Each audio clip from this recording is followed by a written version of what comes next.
Well, let's take a live look now from Bourbon Street. It just reopened today. Here it is right here after yesterday's attack. Our Gage Golding spoke with one of Jabbar's high school classmates.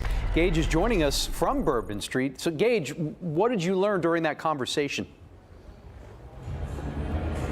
Yeah, his high school classmates say Shamsuddin Jabbar was a good kid. He was a smart, well-liked student, and whenever he saw Jabbar's face on the news, he froze. I want to show you some pictures that he dug out of his 2001 yearbook. This is from Beaumont Central High School. Jabbar, he grew up in the Beaumont area. Some of his family still live in that area. Meanwhile, Jabbar, he moved to the Houston area after serving in the Army. Michael Roach, he wasn't best friends with Jabbar, but they hung out kind of in the same circles, especially towards the later part of their time in high school.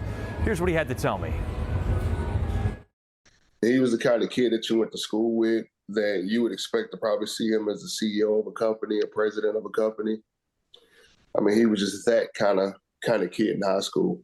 And when you hear ISIS, Shamsuddin, I mean, you're just trying to figure out how did that connection come together. I mean, I don't know.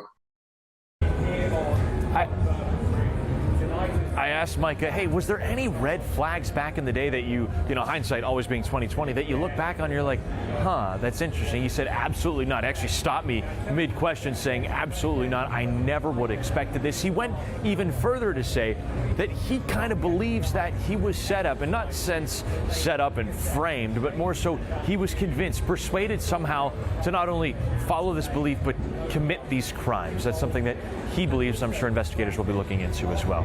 We're live in New Orleans. Gage Golding, KPRC 2 News.